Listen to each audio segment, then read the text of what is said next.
सिद्धेभ्यः ओम नमः सिद्धेभ्यः। मंगलम भगवान वीरो मंगलम गौतमो वणि मंगलम कुंद कुंदाद्यो जैन धर्मोस्तु मंगलम। सर्वमंगल मांगल्यम सर्वकल्याणकारकम प्रधानम सर्वधर्माणां जैनम जयतु शासनम।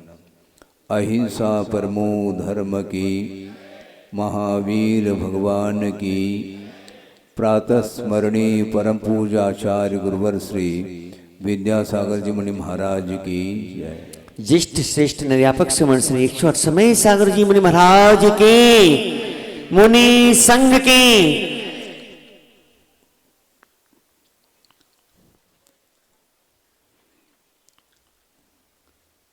कल प्रत्योष वेला में एक महान आत्मा का जन्म जो व्यवहार की दृष्टि से हुआ था, आज उन्हें वैराग्य होने जा रहा है। अभी हुआ नहीं, अभी कल आपने जन्माभिषेक किया और आज राजाभिषेक भी होगा और जितना भी उन्हें समय मिलेगा उस समय में वे उस राजपद को भी संभालेंगे, किंतु उन्हें वैराग्य होना है और वैराग्य के लिए बहुत सारे निमित्त मिल सकते हैं। वैराग्य के लिए निमित्त एक छोटा सा भी निमित्त मिल सकता है और बड़े बड़े निमित्त मिलने के उपरांत भी वैराग्य हो, ये कोई नियामक नहीं है। प्रतमान योग का साध्याय आप लोग करते होंगे। पुराण ग्रंथों में बहुत सारे ऐसे प्रसंग मिलते हैं कि एक बाल सफेद देखने को मिला तो वह भी वैराग्य के लिए कारण बन जाता है।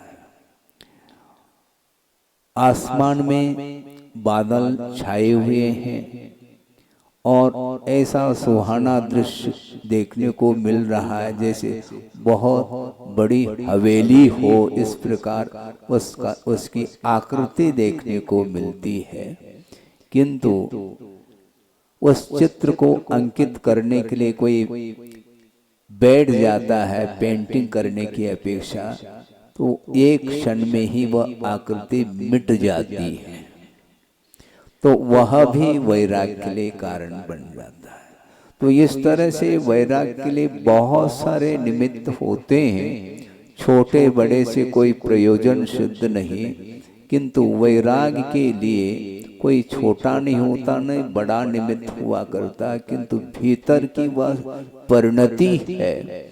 वस्तु स्वरूप का बोध जिस समय हो जाता है उसी समय वैराग्य हो अनिवार्य नहीं, क्योंकि वृषभनाथ भगवान उनकी आयु कितनी है सबको ज्ञात है।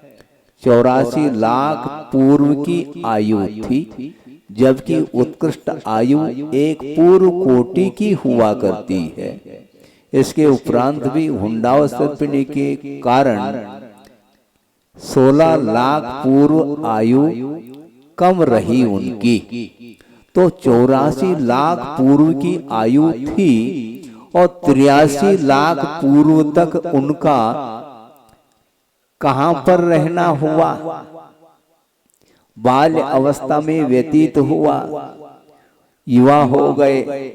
उसके उपरांत जो कुछ भी कार्यक्रम होता है वह सांसारिक कार्यक्रम तो होता ही रहता है, उसके बारे में ज्यादा प्रकाश डालने की आवश्यकता इसलिए नहीं है क्योंकि स्वयं कुंद देव कह रहे हैं राग की कथा जो होती है वह आज की कथा नहीं, ये बहुत प्राचीन कालीन कथा चली आ रही है। प्राचीनता का अर्थ कुछ साल व्यतीत हुए ऐसा नहीं, यह सुध परिचिदान भूदान सवि काम भोग बंद कहा ये शुभ लंभो नवरिन सुलभो विहतस्सः।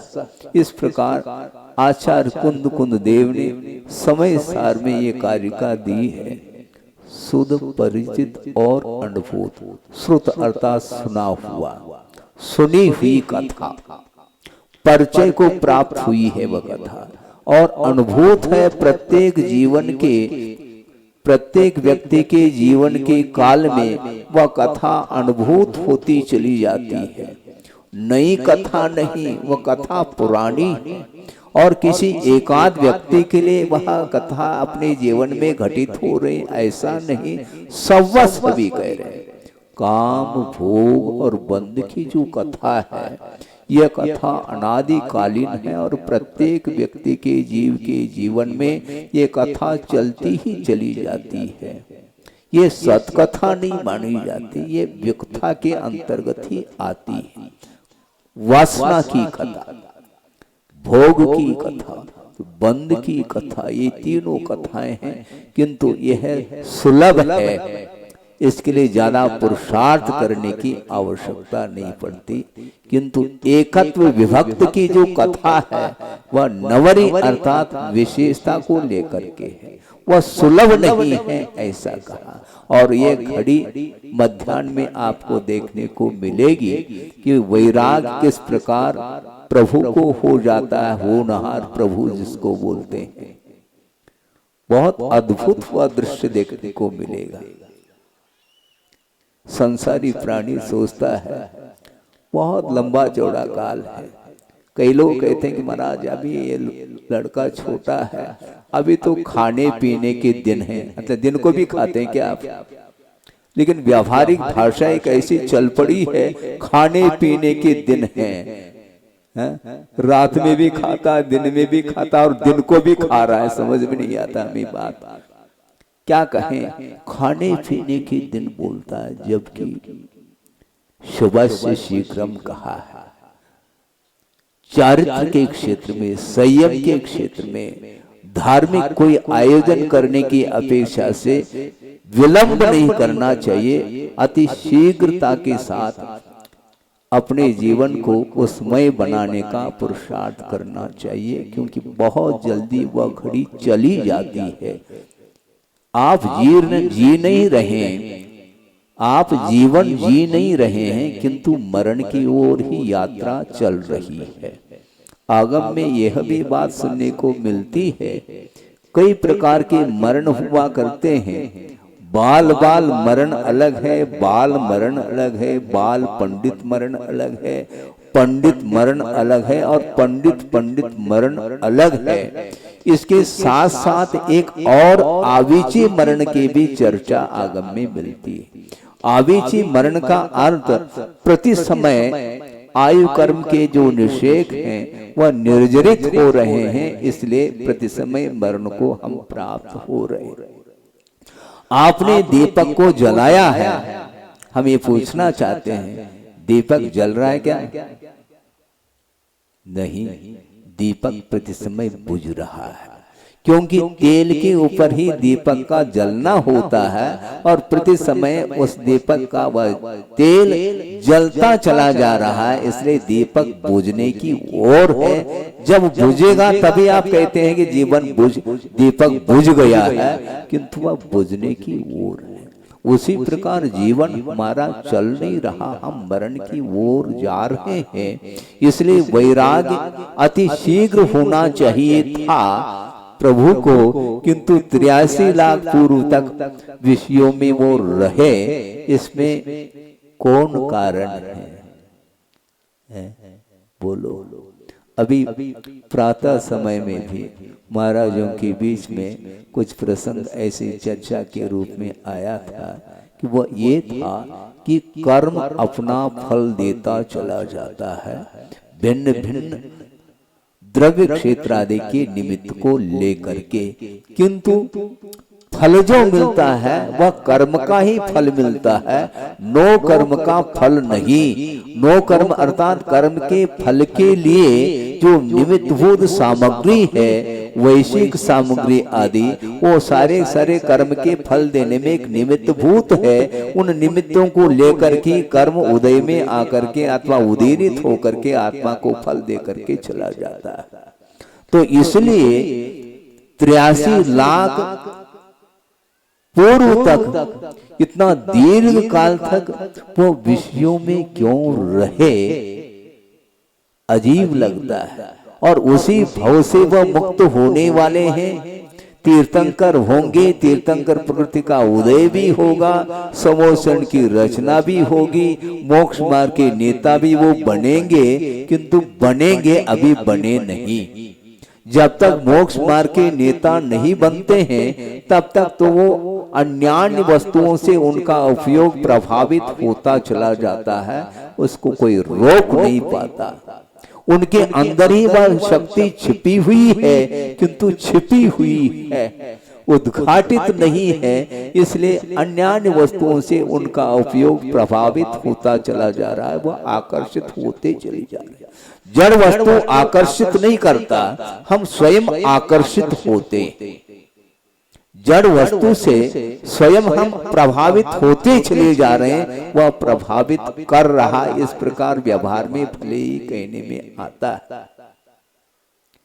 थाली में मिठाई भी है, रूखी सूखी भी कोई वस्तु है, तो प्रभावित वो आपको कर रही है क्या वो वस्तु? बाजरे की रोटी भी है थाली में, और पूड़ी भी है, परांठा भी है, आदि आदि जो भी मिठाई है, लेकिन उसमें वो सारे सारे व्यंजन आपके लिए ग्रहण करने के लिए बाध्य नहीं कर रहे हैं, हम स्वयं बाधित होते चले जा रहे हैं। और दूसरे को दोष देने का एकमात्र अनादिकालीन संस्कार होने के कारण हम दूसरे को दोष देते हैं, अपने आप को हम निर्दोषी मानने का प्रयास करते हैं। संसारी प्राणी स्वयं अपराध करता चला जाता है और निमित्त के ऊपर वो टूट पड़ता है, इसी का नाम अज्ञान ऐसा कहा है। सोचो विचार करो, मोहनी कर्म का जब क्षय हो जाता है तो केवल ज्ञान की ज्योति प्रकट होगी प्रभु को कल, किंतु आज अभी भी राजाभिषेक के लिए बैठे हैं। राजाभिषेक होगा और उसका भी वो आनंद लेंगे।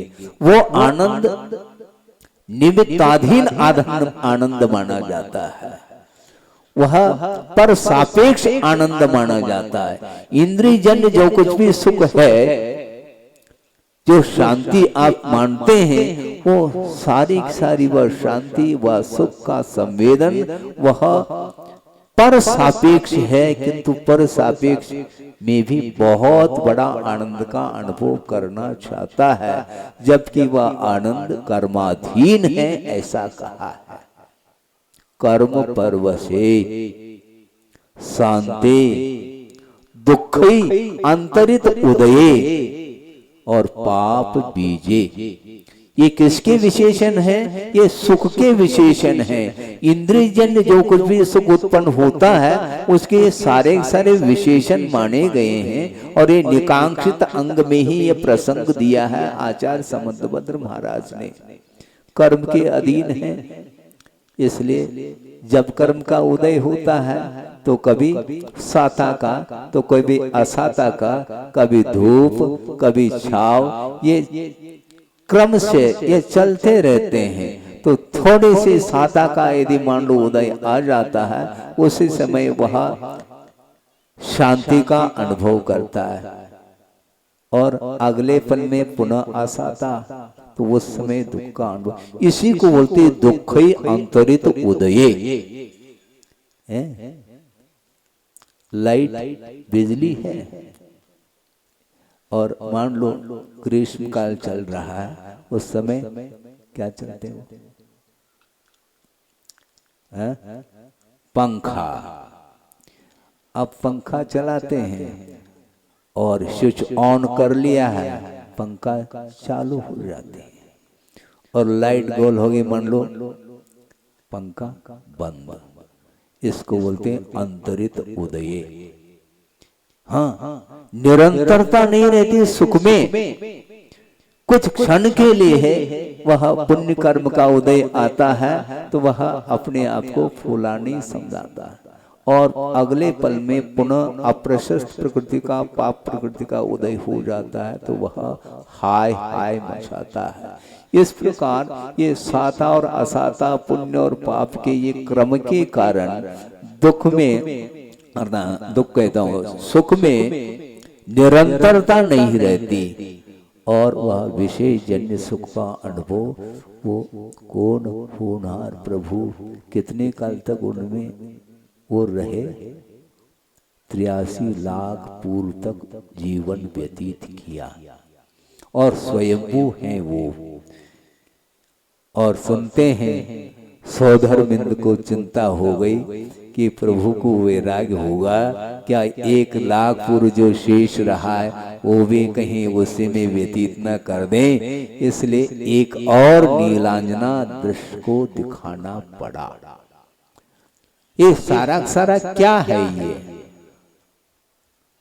जबकि शायद सम्यक दर्शन भी है, अवधि ज्ञान भी है, मति ज्ञान श्रुति ज्ञान तो है ही, इसके बावजूद भी वैराग्य क्षण क्यों नहीं आ रहे हैं? कहां से आएंगे वो? कहीं खिड़की में से आएंगे क्या? काल लब्धि पुनः आ गई महाराज, अभी काल नहीं आया, काल लब्धि जब आएगी तब कार्य होगा। तो ठीक है, इसी शब्द को हम पकड़ करके चलते हैं तो आप भी हैरान हो जाएंगे। ध्यान रखो, कालब्धि की बात कर रहा है, और मान लो वो चौका लगा रहा है, 10-15 दिन व्यतीत हुए, महाराज आपका आहार ही नहीं हो रहा है, तो हम कहते भैया कालब्धि नहीं आई। उस समय कालब्धि का प्रयोग क्यों नहीं करते हैं आप बहुत होशियार है। जिस समय कालब्धि का प्रयोग करना उस समय कालब्धि, और जिस समय नहीं करना है तो उस समय अपनी बात रखते हैं। इससे स्पष्ट है काल लब्धि कोई वस्तु नहीं है, वो एकमात्र बहिरंग निमित्त है। बिना काल के कोई कार्य नहीं होता, किंतु काल में कार्य हो रहा है, काल के द्वारा नहीं हो रहा है, काल के द्वारा नहीं होगा। 8 साल अंतर्मुहूर्त के उपरांत ही सम्यक दर्शन की योग्यता आती है, किंतु 8 साल अंतर्मुहूर्त व्यतीत होने के उपरांत प्रत्येक व्यक्ति सम्यक दृष्टि होता है क्या? काल लब्धि तो आई, इयम एका काल लब्धि ऐसा कहा। ये एक प्रकार की काल लब्धि है, और बहुत सारे निमित्तों के अपेक्षा से लब्धियां हैं, उनको भी हम पुरुषार्थ मूलक उसको प्राप्त करते चले जाते हैं, तब कहीं जाकर के कार्य संपादित होता है। इसलिए काल की प्रतीक्षा मत करिए आप, बिफोर आपको काम करना है। और आप लौकिक क्षेत्र में बहुत सतर्क रहते हैं, भगवान के अभिषेक पूजन करने के लिए तो आपको समय नहीं मिलता, और भगवान से आप बंधना नहीं चाहते, भगवान को बांधना चाहते। होता क्या नहीं? एक समय पर सामूहिक रूप से अभिषेक पूजन होता है, वह व्यवस्था होनी चाहिए। जिसको जब समय मिलता वो समय आता है और वह धारा करके चला जाता है। इसका अर्थ क्या है? वह समय से बंधना नहीं चाहता, किंतु लौकिक क्षेत्र में बहुत सतर्क है। वो 10 मिनट पहले ही जाकर के प्लेटफॉर्म पर वह बैठ जाता है, किसकी प्रतीक्षा? गाड़ी की प्रतीक्षा कर रहा है। वहां बैठ करके 10-15 मिनट न्यूज पेपर आदि पढ़ता है, मनोरंजन करता है, कोई साथी मिल जाए तो, और वो पहले ही पहुंच जाता। प्रत्येक कार्य आप बिफोर करते हैं, क्योंकि गवर्नमेंट रूल को आप जानते हैं, किंतु भगवान मौन है, इसलिए आप मनचाहे करते रहते हैं। भगवान तो बोलते तो है नहीं कि तुम समय पर अभिषेक किया करो, समय पर पूजन करो, समय पर देव दर्शन करो, वो कहते तो है नहीं। इसलिए मन के अनुरूप संसारी प्राणी करता। इसलिए आचार्य कहते हैं कि काल में कार्य होता है किंतु काल के द्वारा नहीं होता, किंतु भाव के द्वारा कार्य हुआ करता है।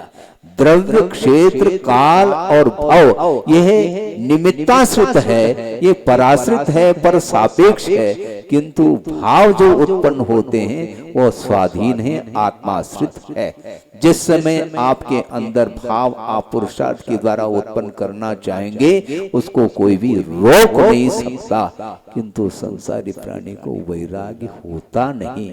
यदि होता भी है तो स्मशान वैराग्य होकर के अथवा प्रसूति वैराग्य होकर के रह जाता है, और वो काल खिसकने के उपरांत वो वैराग्य भी खिसक जाता है।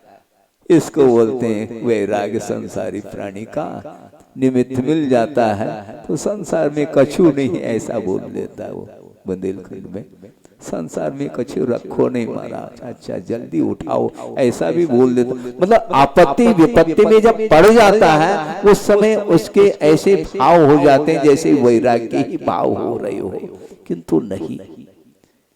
83 लाख किसको बोलते हैं? 83 लाख वर्ष नहीं, 83 लाख पूर्व तक उनका जीवन उसी वैभव के साथ चलता रहा। फिर बाद में वैराग्य होता है, हम कर लेंगे, हम कर लेंगे, हम कर लेंगे, इस प्रकार वह सोचता रहता है संसारी प्राणी। कर लेंगे नहीं, करो, ऐसा बोलते हैं। आज करे सो, कल करे सो आज, और आज करे सो अब, एट प्रेजेंट वर्तमान में करो। करूंगा नहीं, इन फ्यूचर की कोई आवश्यकता नहीं, हमें एट प्रेजेंट की आवश्यकता है। वर्तमान में करो क्योंकि घड़ी खिसक रही है। हाँ, आयु कर्म के निषेक निकलते चले जा रहे हैं, आवे से मरण प्रति समय होता चला जा रहा है। यदि सावधान नहीं होंगे तो शेष जीवन भी हमारा यूं ही निकल जाएगा, उसको कोई रोक नहीं सकता। काल एक ऐसी वस्तु है जिसको रोका नहीं जा सकता। काल कभी भी रिवर्स नहीं हो सकती, काल हमेशा आगे ही चलती चली, और काल के माध्यम से प्रत्येक द्रव्य का परिणमन हो रहा है। इसलिए उस परिणमन को हम रोक नहीं पाएंगे। इसलिए वैराग्य के लिए कुछ क्षण मिलते हैं, उनको, उन क्षणों को भी यदि मान लो राग के साथ व्यतीत करेंगे तो वैराग्य कभी भी हाथ लगने वाला नहीं है। एक प्रासंगिक कारिका है, किसी कवि ने लिखा हो, आगम में भी वह पढ़ने को मिलती है, वह आपके सामने है।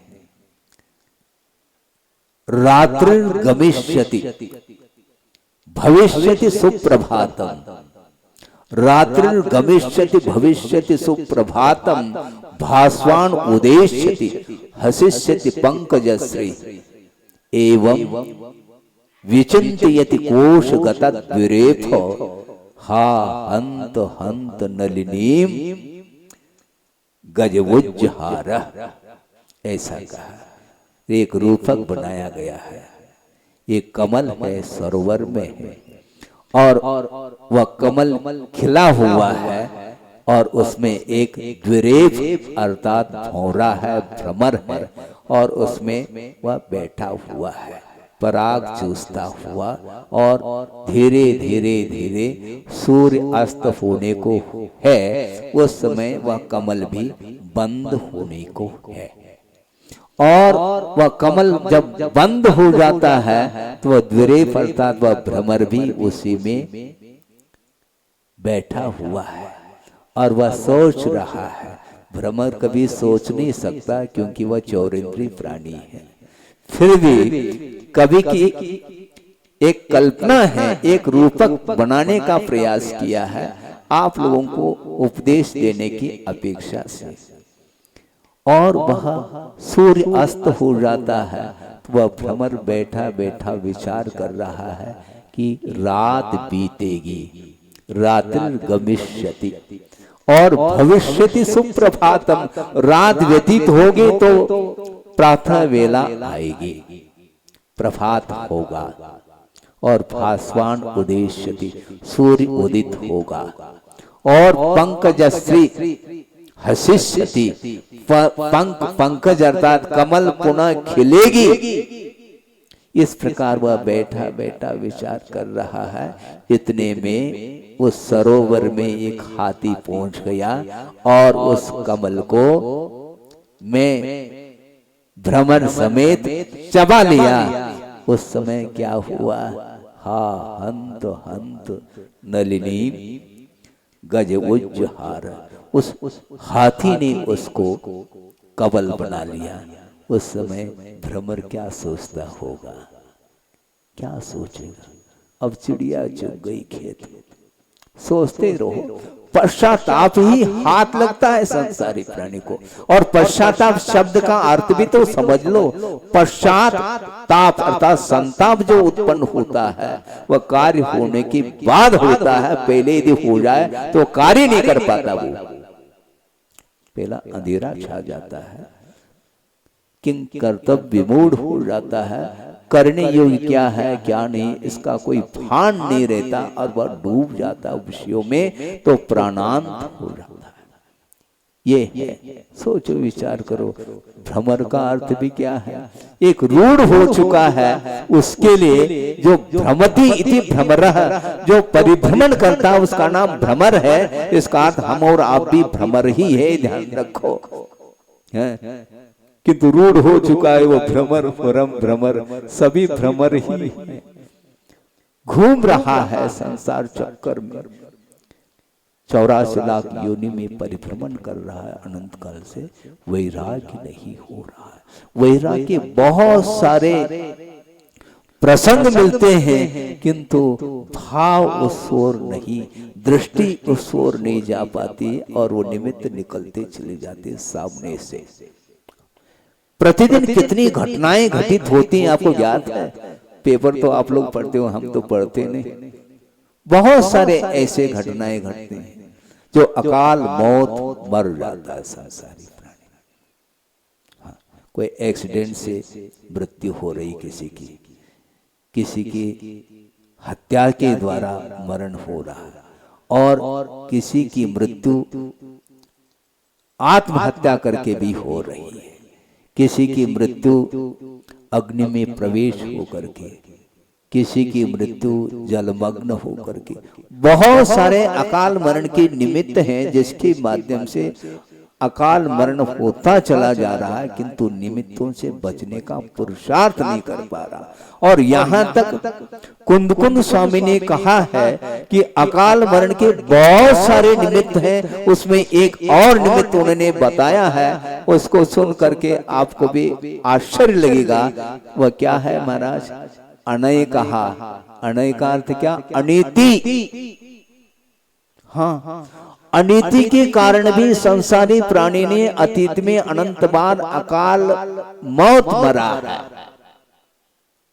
महाराज समझ में बात नहीं आ रही, इसका स्पष्टीकरण होना चाहिए। स्पष्टीकरण ये है, जो नीति न्याय से हट करके अनीति का सहारा लेकर के वित्त का अर्जन करता है, निश्चित रूप से अकाल मरण उसका होगा। आज कमा करके जो खा रहा है उसके यहाँ कभी छापा पड़ जाती है? Income tax sale tax officer उसके घर कभी जाते हैं छापा डालने के लिए? उसके पास है क्या? वो प्रतिदिन कमा रहा है, प्रतिदिन खा रहा है, बस ऐसा लगता है जैसे मुनि महाराज ही हैं वो। उसके पास परिग्रह है ही नहीं अतिरिक्त कुछ भी। जो कमाया उसको ले लिया, खत्म। दूसरे दिन फिर कमाएंगे, फिर खाएंगे। किंतु जिसका नाम गिनीज बुक में आ गया है उसको छोड़ना मुश्किल है। अब सबकी दृष्टि उसी ओर जाती है, और बड़े बड़े जो डकैती जिसको बोलते डाकू होते हैं, पहले उसी के घर चले जाते हैं और घुस जाते हैं। उसकी भी एक टीम हुआ करती है, और जा करके बस शेठ जी क्या क्या मत पूछो, चाबी दे दो, हम ताला खोल देंगे। खोलने की आवश्यकता नहीं आपको, हमें दे दो, आप चाबी दे दो, जल्दी करो। नहीं है, वह क्या दिखाता है? शस्त्र दिखाता है। जल्दी करो नहीं तो अब क्या करें? धन के प्रति आसक्ति थी, लेकिन अब प्राणों को बचाने की बात सामने आ रही है, इसलिए अब बाध्य होकर के उसको देना पड़ता है। और वो चोर वो सारे सारे धन को लूट लेते हैं। इसके उपरांत भी अपनी रक्षा के लिए उसका मर्डर भी किया जाता है और वह समाप्त हो जाता है। कौन? सेठ साहब। हाँ। ये क्या है? ये किसका फल है? ये अकाल मरण, अनीति इसी को बोलते हैं। नीति न्याय के अनुरूप जो वित्त का उपार्जन करता है वह अर्थ पुरुषार्थ कर रहा है, ये आगम कह रहा है। और नीति न्याय को छोड़ करके जो कुछ भी वित्त का उपार्जन करता है वह उपार्जन नहीं कर रहा है, वह दूसरे के धन को एन प्रकार से लूट रहा है। इसलिए वह भी स्वयं लुट जाएगा ये धन, इसको बोलते हैं। इसलिए अकाल मरण अनंत बार किया है, अभी भी उसको उसकी आंखें खुल नहीं रही हैं। इसलिए बहुत कठिन काम है। वित्त को छोड़ना, वैभव को छोड़ना, सामान्य व्यक्ति तो छोड़ो, आदिनाथ 83 लाख तक वहां पर क्यों रहे? ये प्रश्न चिन्ह है। ये नियोग है महाराज, ये नियोग तो छोड़ो, सिद्धांत पर आ जाओ कि सिद्धांत वहां पर कर्म का जबरदस्त उदय है। यदि नियोगी है तो शेष जीवन भी विषयों में क्यों व्यतीत नहीं करते वो? ये प्रश्न उठता है। क्यों नहीं? वैराग्य हुआ नहीं। वैराग्य जब तक नहीं होता तब तक ज्ञान नेत्र भी बंद ही रहते हैं। ज्ञान नेत्र बंद रहते हैं जब तक वैराग्य नहीं तब तक, और वैराग्य होते ही ज्ञान नेत्र खुल जाते हैं। इसी को बोलते हैं वह ज्ञान सक्रिय हो जाता है, क्योंकि चारित्र के अभाव में वह ज्ञान निष्क्रिय था। एक दिन हमने सम्यक दर्शन के विषय में भी कहा था कि सम्यक दर्शन निष्क्रिय हो जाता है। इसका अर्थ क्या है हमें संक्षेप में समझाना चाहते हैं आपके लिए। आपके पास ज्ञान का क्षोभम है, ठीक है? आपको तत्पर सूत्र भी कंठस्थ है, भक्तामृत भी कंठस्थ है, सहस्रनाम भी है, और बहुत सारे जो हैं ग्रंथों के विषय आपको मुखाग्र है। किंतु उपयोग आपका किस ओर है? आप भोजन कर रहे हैं, है ना? हाँ। आप भोजन कर रहे हैं, उस समय वह क्षोभम समाप्त हुआ? समाप्त नहीं हुआ, किंतु सक्रिय नहीं है वह ज्ञान। आपका उपयोग भोजन करने में लगा हुआ है, न कि तत्व चर्चा की ओर आपका उपयोग गया है। इसलिए उपयोग जिस ओर जाता है उसी का ज्ञान होता, बाकी अन्य का कोई भी ज्ञान होता ही नहीं। लब्धि और उपयोग के रूप में ये भेद किए हैं इंद्रियों के, भावेंद्रिय के। लब्धुपयोगो भावेंद्रियम कहा। लब्धि का अर्थ ज्ञानावरणी कर्म के क्षोभम विशेष का नाम लब्धि है, और उसके निमित्त को लेकर के पदार्थ को जानने के लिए जो पुरुषार्थ प्रयत्न किया जाता है उसका नाम उपयोग कहा है। इसलिए आपका उपयोग अभी भोजन करने में है, न कि पूजन करने में है। जिस समय पूजन करने में आपका उपयोग है उस समय भोजन याद नहीं आता, ये ध्यान रखो। इसलिए एक समय एक उपयोग चलता है। इसलिए आपका उपयोग जिस ओर है उसी ओर वह ज्ञान सक्रिय है, ऐसा कहा जाता है। उपयोग के ऊपर ही निर्धारित है, न कि मात्र क्षोभम के ऊपर। इसी प्रकार ज्ञान नेत्र प्रभु के बंद थे 83 लाख पूर्व। 83 लाख पूर्व तक क्षोभम होते हुए भी, क्योंकि उनके पास क्षय ज्ञान तो था नहीं, क्षोभम ज्ञान ही उनके पास विद्यमान है, किंतु काम नहीं कर रहा है। इसलिए आचार्य कहते हैं ज्ञानावरणी कर्म के उदय से ज्ञान आवर्णित है, किंतु ये ध्यान रखना मात्र ज्ञानावरणी कर्म के उदय से ही वह ज्ञान आच्छादित है ऐसा नहीं, मोहनी कर्म के द्वारा भी ज्ञान आच्छादित है ऐसा पूजपा स्वामी कह रहे। हाँ, मोहेन समृतम ज्ञानम स्वभावम लभते नहीं, मतः पुमान पदार्थानाम यथा मदन को द्रवैः, ऐसा कहा। मदन को द्रवैः मतः पुमान पदार्थानाम स्वभावम नहीं लभते। पदार्थ के स्वभाव को प्राप्त नहीं कर सकता एक मदिरापान जिसने कर रखा है, उसके लिए पदार्थ का स्वरूप ज्ञात नहीं हो सकता। उसी प्रकार मोहेन समृतम ज्ञानम स्वभावम लभते नहीं, अपने स्वभाव का बोध जो होता है वह मोहनी कर्म की क्षोभम के बिना संभव नहीं है। पदार्थ का ज्ञान होना अलग वस्तु, किंतु हे पदार्थ और उपादेय पदार्थ का ज्ञान होने के बाद, श्रद्धान होने के उपरांत भी जब आचरण में आ जाता है तब कहीं जाकर के वह ज्ञान सक्रिय हो जाता है, उसके अभाव में ज्ञान निष्क्रिय ही रहता है।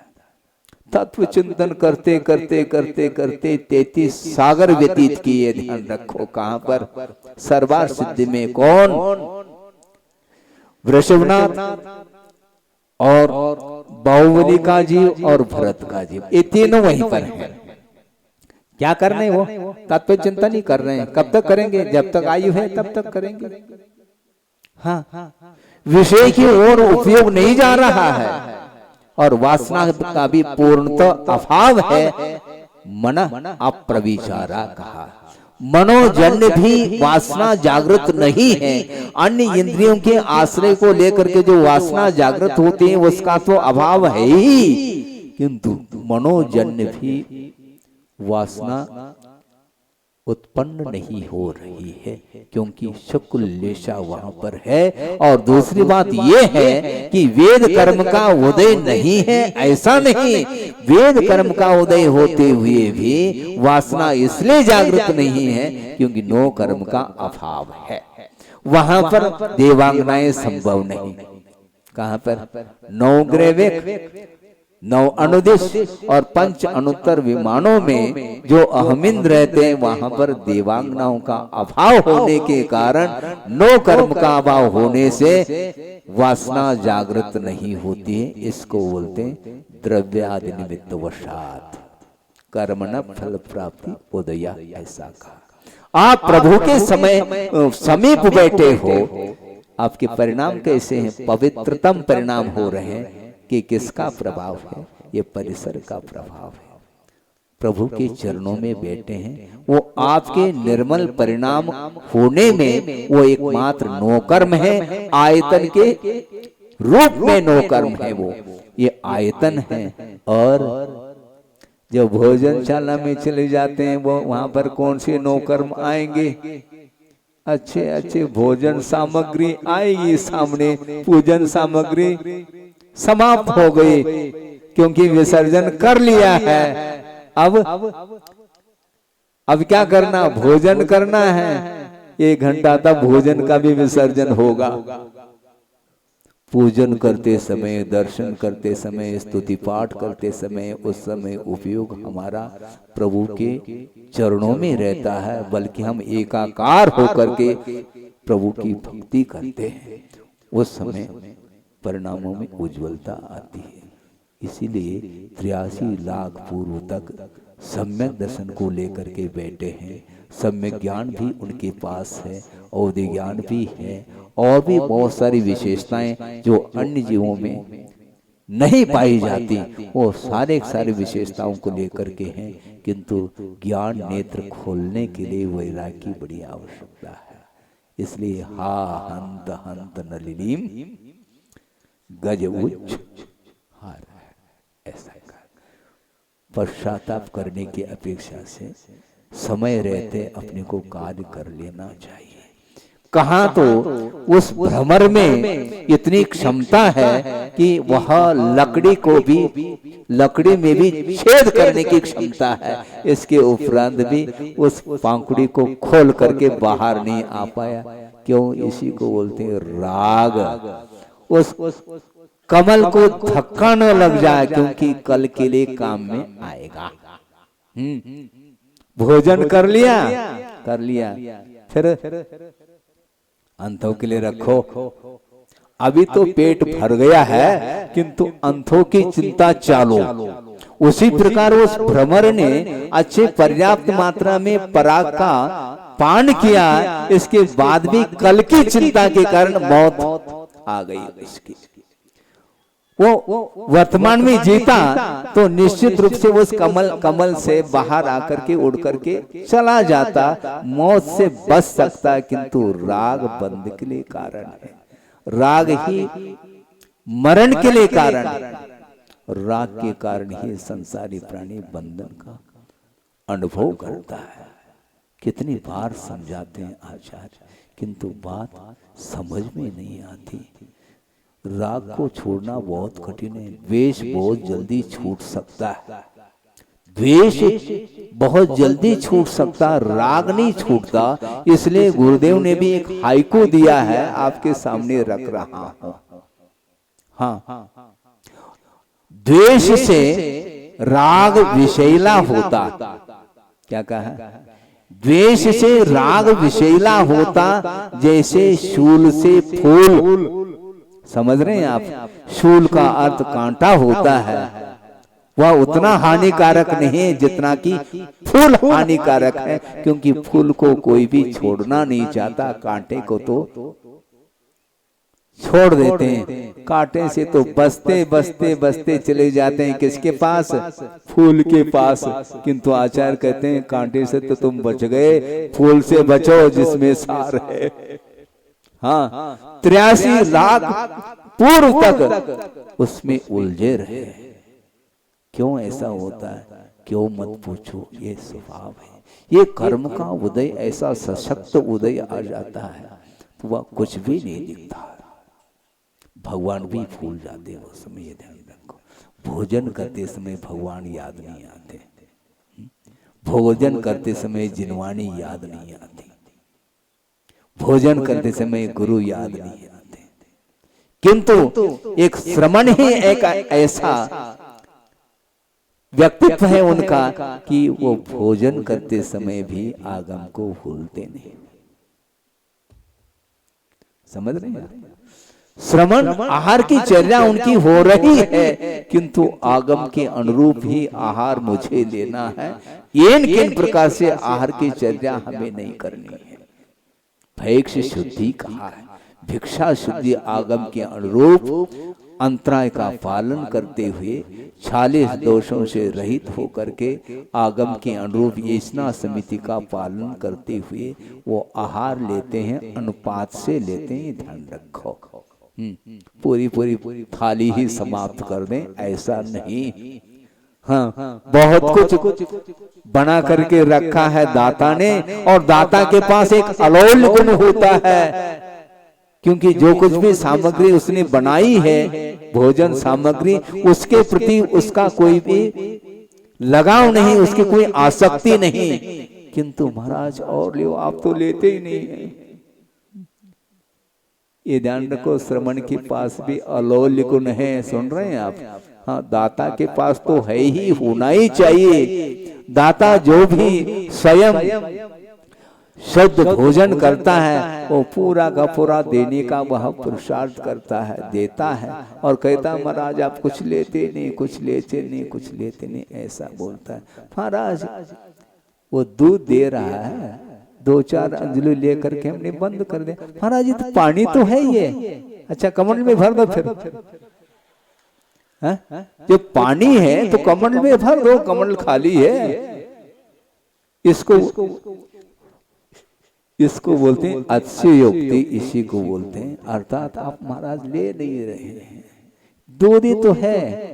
ये दूध नहीं, गाढ़ा है। वो गाढ़ा क्या होता है? रबड़ी होती है गाढ़ी, दूध गाढ़ी नहीं होती। दूध को गाढ़ा किया जाता है, वह प्रायोगिक परिणति है, ये ध्यान रखो। किंतु दूध जो है यह स्वाभाविक परिणति है। दूध हमेशा गाढ़ा नहीं होता, अपेक्षाकृत गाढ़ा हो जाए बात अलग है, जैसे कि गाय का दूध अलग है, भैंस का दूध अलग है, लेकिन ऐसा नहीं कि भैंस का दूध निकालते हुए कभी रबड़ी निकल गई हो उसमें से, है? रबड़ी बनाई जाती है, इसलिए इस प्रकार वह अलोल्य गुण रखता है और वह देता है, किंतु श्रवण हमेशा आगम को सामने रखते हुए ही उस क्रिया को संपन्न करते हैं। इससे स्पष्ट है ज्ञान नेत्र यदि खुलता है तो वह सक्रिय माना जाता है, नहीं है तो ओम शांति का समझते हैं, जो चलता ही चला जाता है। इसलिए हम ज़्यादा नहीं कहना चाहते हैं कि देखो 83 लाख वर्ष तक उस वैभव के बीच में रहे, इसमें एकमात्र सशक्त यदि कोई कारण है तो वह मोहिनी कर्मी है, जो कि अपने ही द्वारा अपने परिणामों के द्वारा वह बंधा हुआ कर्म है, जब उदय में आता है तो वह झकझोर कर देता है, आत्मा की अनंत शक्ति को भी समाप्त कर देता है।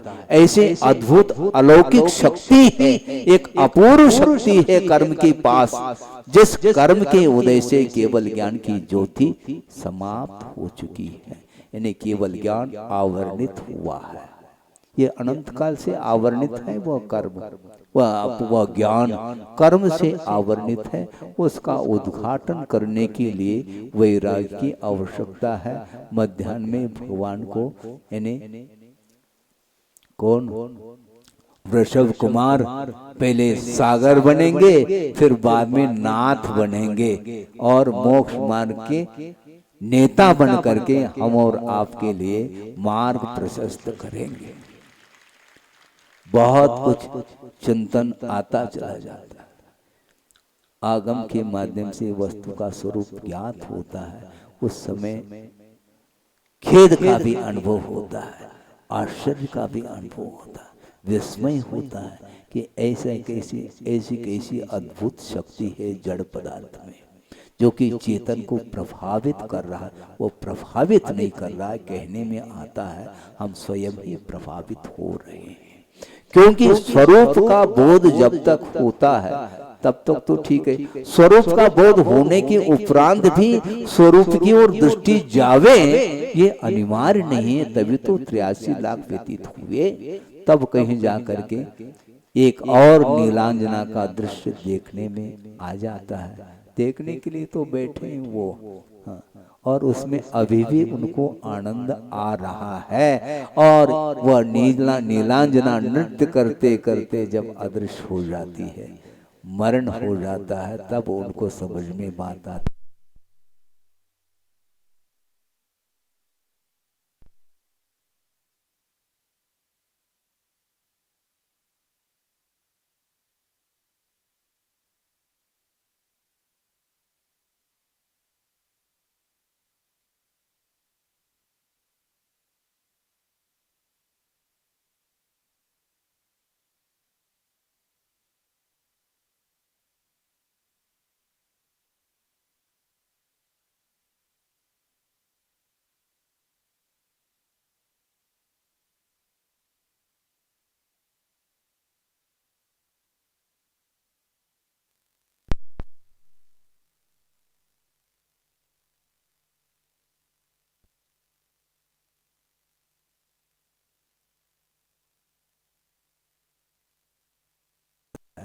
कि वैराग्य तो उसके पहले भी बिफोर भी हो सकता था, हुआ नहीं। क्यों? निमित्त का अभाव था। और निमित्त का अभाव क्या, बहुत सारे निमित्त मिलते होंगे, किंतु भीतरी जो कर्म है उसका प्रभाव भी तो अपने आप में रहता है, इसलिए निमित्त टलते चले जाते हैं। इसलिए अंतरंग निमित्त की ओर दृष्टि रखो और उसी को समाप्त करने का हमें पुरुषार्थ करना है। ये जितने भी भोग्य सामग्री है उनसे उपयोग को हटाने की आवश्यकता है, उस पदार्थ को हटाना नहीं, क्योंकि ये पदार्थ अनंत हैं, कहाँ तक हटाओगे। मान लो मुनि महाराज बैठे हैं, स्वाध्याय चल रहा है, एकाग्रता के साथ स्वाध्याय कर रहे हैं और 4 व्यक्ति आ गए, और नमस्तु करके वो बैठ गए। डिस्टर्ब होने लगा। उस समय मान लो मैं स्वाध्याय कर रहा हूँ, अभी नहीं, चलो आप लोग।